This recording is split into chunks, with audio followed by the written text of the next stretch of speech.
तो स्वागत है आपका एक नए स्विंग ट्रेडिंग के वीडियो में।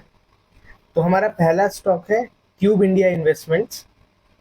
करंट लेवल पे डेली टाइम फ्रेम पे है हम। बहुत अच्छा दिख रहा है स्टॉक। क्यों? एक मेजर सपोर्ट जोन था इधर, यहाँ पे इसका एक मेजर सपोर्ट जोन था जिससे उसने सपोर्ट लिया है। और अगर आप ठीक से देखोगे ना, इसने एक डबल डबल बॉटम पैटर्न बना है। यहाँ पे आपको दिख रहा है, यहाँ पे क्लियरली एक डबल बॉटम पैटर्न हमको दिख रहा है। ये नीचे फर्स्ट बॉटम, सेकंड बॉटम, और अभी इसने करेंटली रिट्रेसमेंट भी ले लिया है अपने नेक लाइन का।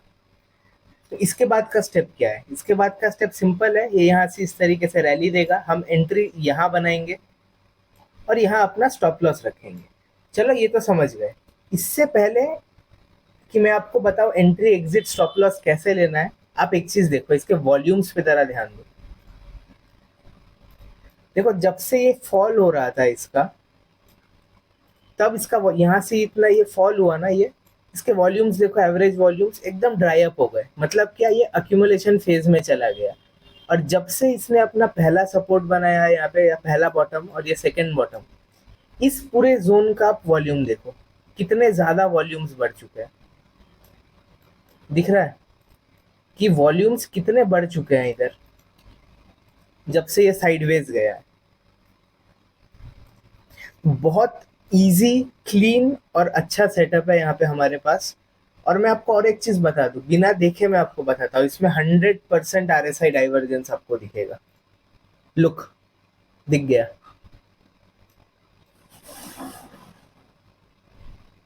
देखो RSI डाइवर्जेंस, यहाँ पे प्राइस देखो, पहला प्राइस, दूसरा स्विंग, तीसरा स्विंग, प्राइस कंटिन्यूअसली पहले नीचे आया और अब साइडवेज चला गया। और यहाँ RSI को देखो, क्लियरली ऊपर जा रहा है RSI। दिख रहा है आपको? क्लियरली RSI ऊपर गया है। यहाँ पे क्लियर RSI डाइवर्जेंस है अपने पास। मतलब स्टॉक जो है अभी बुलिश साइड, या अपना बुलिश साइंस दिखा रहा है। Let's check the EMAs also. ये है 200 और ये है 50। सो एक और अच्छा साइन हमें क्या मिला, देखो, डबल बॉटम का नेकलाइन तो इसने तोड़ा ही, साथ ही साथ इसने रिट्रेसमेंट भी लिया, और ये 50 EMA के ऊपर भी है। ठीक है, इसको ट्रेड कैसे करोगे? देखो, मैं EMA को यहाँ ही छोड़ दूंगा, क्योंकि EMA से आप टारगेट्स निकाल पाओगे। एकदम सिंपल एनालिसिस है। कल अगर प्राइस अपने इन हाइस को तोड़ता है तो आप एंट्री बनाओगे, सिंपल एकदम। यहाँ आपकी एंट्री बनेगी और इसी कैंडल का, ये रेड कैंडल के लो को आप स्टॉप लॉस लगा दोगे। ठीक है, और आपका टारगेट क्या होगा? आप अपना पहला टारगेट रखोगे ये 200 EMA, यहाँ तक आप अपने 200 EMA को टारगेट पकड़ के चलो। और अगर आपको दूसरे तरीके से टारगेट चाहिए तो आपका फर्स्ट टारगेट होगा ये लेवल, सेकंड टारगेट होगा ये स्विंग, और थर्ड टारगेट होगा ये स्विंग्स। इजी है। ये जो सेकंड टारगेट है ना, मतलब 3300 के लेवल्स, यहाँ तक तो मुझे ये आते हुए इजीली दिख रहा है। इजीली, बहुत क्लीन सेटअप है, अच्छा सेटअप है। वॉल्यूम इसके फेवर में है, RSI इसके फेवर में है, 50 EMA के ऊपर है। तो काफी सारे पॉजिटिव पॉइंट्स इस स्टॉक में हमें दिख रहे हैं। तो लेट्स होप कि निफ्टी इसको सपोर्ट करे। निफ्टी ऊपर जाएगा तो ही ये ऊपर जाएगा, और बड़ा अच्छा यहाँ पे मुझे सेटअप दिख रहा है। तो इसको अपने वॉच लिस्ट में जरूर रखना। अब बढ़ते हैं हमारे नेक्स्ट स्टॉक के तरफ, जो कि है अंबुजा सीमेंट्स। अब अंबुजा सीमेंट्स में देखो, इसका एनालिसिस मैंने 2 वीक आगे भी किया था। ये जो गैप था ना यहाँ पे, मैंने तब भी बोला था this will act as a support, और वही हुआ। ये एक लर्निंग है, आप अपने दिमाग में हमेशा रखो। गैप डाउन और गैप अप्स, कहीं भी अगर मार्केट में गैप होगा ना, तो it will act as a support और रेजिस्टेंस। तो कॉमन सेंस से अगर समझो, ये गैप है, ये गैप का रेंज है। अगर प्राइस ऊपर से नीचे आ रहा है, so this will act as a support. और अगर प्राइस नीचे से ऊपर के तरफ जा रहा है, so this will act as a resistance. ठीक है, so gaps act as a dynamic support और रेजिस्टेंस। अब चार्ट देखते हैं तो क्लियरली आपको दिख रहा है ये गैप एज अ सपोर्ट काम किया।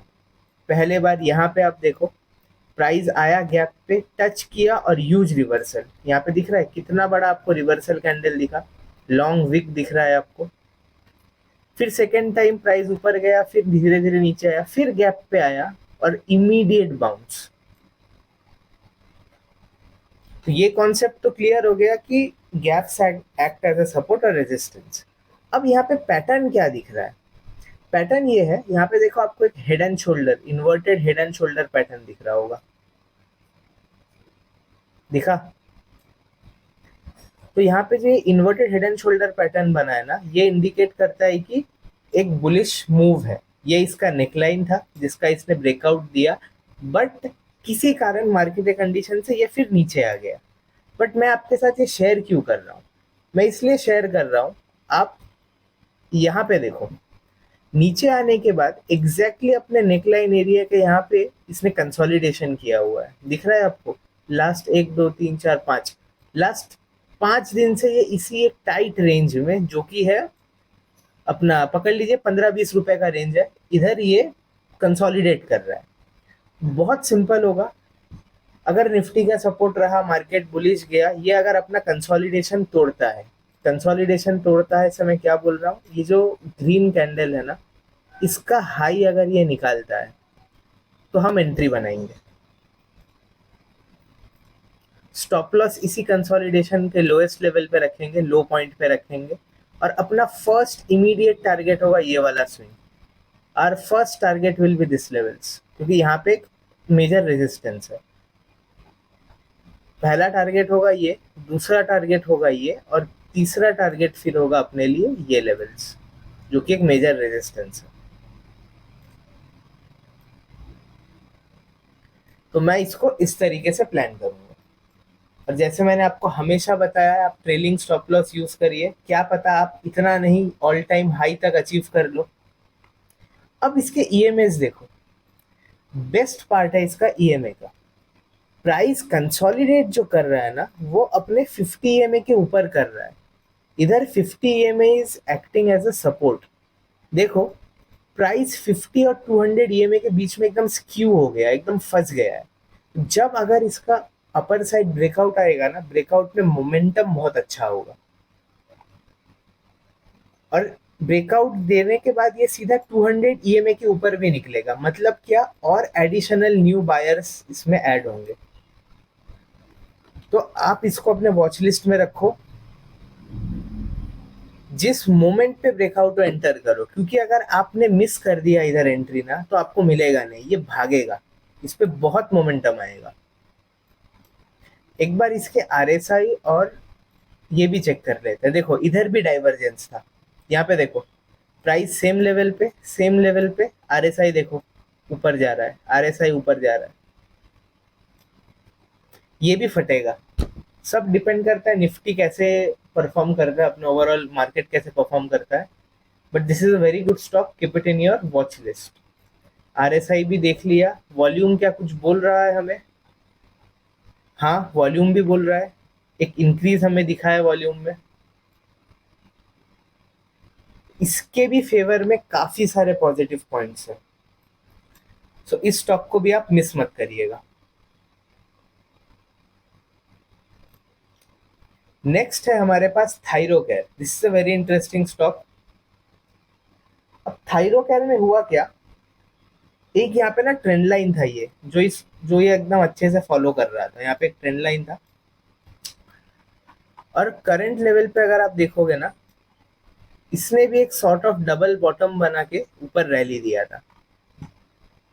अगर आप वीकली पे जाओगे, आपको क्लियरली एक डबल बॉटम स्ट्रक्चर यहाँ पे दिखेगा, ये देखो दिख रहा है। प्राइस नीचे आया, एक बॉटम बनाया, ऊपर गया, और एक बॉटम बनाया और ब्रेकआउट, और हमें एक बहुत बड़ा रैली दिखा है, 200 पॉइंट्स का रैली एक वीक में दिखा है, which is also a good sign. Plus अगर इतना बड़ा कैंडल बना है तो ऑब्वियस होना चाहिए कि वॉल्यूम भी एक अच्छा स्पाइक होगा। And look at this, look at the volumes. इसमें एक बहुत अच्छा बात है, इसमें ना वॉल्यूम फेक नहीं होता है। आप यहाँ पे देखो, जब इस पॉइंट पे इसका ब्रेकआउट आया था, ये बड़ा कैंडल जो बना था, उसके बाद हुआ क्या था, क्योंकि सेम चीज ही अभी रिपीट कर रहा है। ये कैंडल देखो कितना बड़ा है, इसके वॉल्यूम्स देखो। फिर जैसे मार्केट नीचे आया, साइडवेज गया, नीचे आया, गिर रहा है, इसके वॉल्यूम्स देखो नेग्लिजिबल, कोई वॉल्यूम्स ही नहीं है, एकदम ड्राइड अप। तो ये पूरा एक्यूमुलेशन फेज में चला गया। और अभी जब इसको एक फ्रेश ब्रेकआउट मिला है जो इस लेवल्स पे था, ये यहाँ पे एक ड्रावर्स बॉक्स का पैटर्न इसने बनाया था। थायरोकेयर ने इधर एक ड्रावर्स बॉक्स पैटर्न बनाया था। ड्रावर्स बॉक्स देखो, ये टाइट कंसोलिडेशन में मार्केट घुस गया था साइडवेज। जब इसका फाइनल ब्रेकआउट आया, ब्रेकआउट कैंडल के वॉल्यूम्स देखो, उसके बाद इसने रिट्रेसमेंट लिया और फिर रैली दिया। मेरे से मिस हो गया ये तब, काश ये मेरे वॉच लिस्ट में होता, अब तक हमें बहुत अच्छा प्रॉफिट होता। एकदम पिक्चर परफेक्ट इसने पैटर्न बनाया था। Darvas box, breakout, exact retracement of breakout levels and then rally. तो अभी भी इसमें अपॉर्चुनिटी है, क्योंकि अभी इसका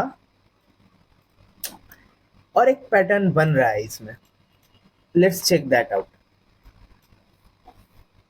ये देखो, मैंने आपको हमेशा से बताया है 3 टाइप के राउंडिंग बॉटम पैटर्न होते हैं। एक होता है राउंडिंग बॉटम बना, इधर ही साइडवेज गया, फिर ब्रेकआउट। दूसरा होता है राउंडिंग बॉटम बना, ब्रेकआउट दिया, नीचे आया, कंसोलिडेट किया, ऊपर गया, ऐसा। और तीसरा होता है cup and handle. Rounding bottom बना, प्राइस नीचे आया और फिर ऊपर गया। तो जो सिनेरियो 2 मैंने आपको बताया था ना, वो इधर हो रहा है। कैसे, ये देखो, ये था इसका राउंडिंग बॉटम, ब्रेकआउट दिया, रिट्रेसमेंट लिया ब्रेकआउट लेवल्स का, और अब रैली के लिए रेडी हो गया। इसने आज के दिन अपना हाई क्रॉस भी किया था, क्योंकि बट निफ्टी ही अगर नीचे जा रहा था तो ये क्या करता। इसको ट्रेड कैसे करोगे वो देखो। राउंडिंग बॉटम का मैंने आपको हमेशा से बताया है टारगेट कैसे निकालते हैं, बट यहाँ पे ऑब्वियस चार्ट देख के आपको समझ रहा है एक बहुत क्रूशियल लेवल पे ये टारगेट है और नेक्स्ट टारगेट ये है। और राउंडिंग बॉटम के उसमें आप टारगेट कैसे निकालते हो, पैटर्न बेस्ड टारगेट प्रोजेक्शन हम जिसको बोलते हैं। आप लोअर लेवल से ब्रेकआउट लेवल तक का रेंज निकालोगे और इसको अपने ब्रेकआउट जोन के ऊपर रख दोगे और आपको आपका टारगेट मिल जाएगा। तो अगर आप देखो राउंडिंग बॉटम के हिसाब से भी टारगेट आपका मोर और लेस सेम ही लेवल पे आ रहा है, जो मैंने यहाँ ऊपर मार्क किया है, सेकंड मार्क जो मैंने किया है यहाँ पे। तो ये भी हम मार्क कर लेते हैं, ठीक है। अब तक यहाँ तक समझे। अब इसमें एंट्री और एसएल कहाँ होगा वो देखो। बड़ा सिंपल है, कल के दिन अगर मार्केट अपने इस प्रीवियस डे मतलब आज के दिन का हाई अगर निकालता है यहाँ, तो आप एंट्री बनाओगे। स्टॉप लॉस सिंपल इधर रखोगे।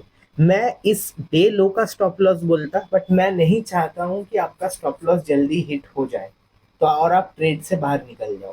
काफी पोटेंट है ये स्टॉक, अच्छा दिख रहा है।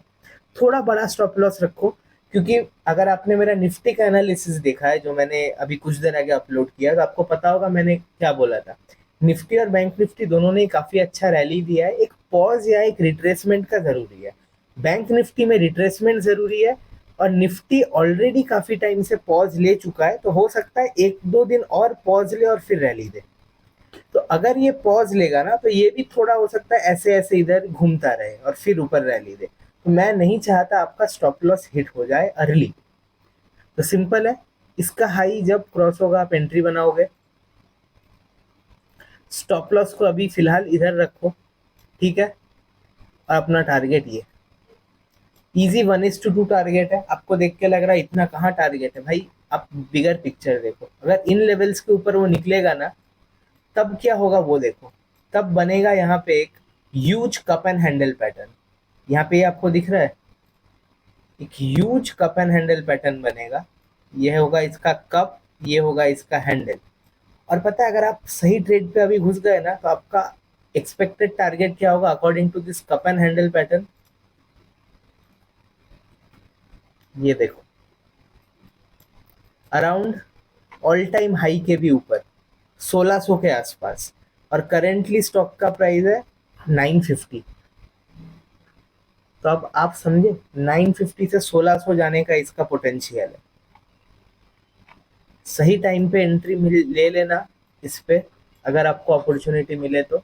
यहाँ तक तो प्राइस आएगा ही, 1000 तो 1050 ये स्टॉक टच करेगा ही। इसके ऊपर आप ट्रेलिंग एसएल यूज करोगे और इजी आपको 1500 1400 1600 के टारगेट्स मिल सकते हैं, उससे भी ज़्यादा मिल सकते हैं, क्योंकि अगर 1600 ये अचीव करता है तो ये अपने ऑल टाइम हाई के ऊपर जा चुका होगा, मतलब अपने अनचार्टेड जोन पे होगा ये, समझे आप? अपने अनचार्टेड टेरिटरी पे होगा, तब इसके पास ऊपर जाने का कितना भी पोटेंशियल है। तो अगर आप ट्रेलिंग स्टॉप लॉस यूज करोगे तो आप मैक्सिमम प्रॉफिट्स चर्न कर पाओगे। और इस स्टॉक में और एक जो अच्छा चीज है, इस पे मैं हाईली हाईली हाईली बुलिश हूँ इस स्टॉक पे। क्यों? थायरोकेयर पे मैं क्यों इतना बुलिश हूँ? ये दोनों अपने 50 और 200 ईएमए के ऊपर है, और अभी हमें क्रॉसओवर भी यहाँ पे ऑब्जर्व होगा। दिख रहा है आपको? ये अपने 50 और 200 दोनों के ऊपर है, तो इसको भी ट्रैक करते रहना। अगर आज का वीडियो अच्छा लगा हो तो एक लाइक सब्सक्राइब कर देना और नीचे कमेंट कर देना। अगर आप कुछ और टाइप के वीडियोस चाहते हो, आपको कोई स्ट्रैटेजी का वीडियो चाहिए या कोई बैक टेस्टिंग का वीडियो चाहिए, आपको प्रॉप ट्रेडिंग का कोई वीडियो चाहिए, एनीथिंग, चलो मिलते हैं नेक्स्ट वीडियो में।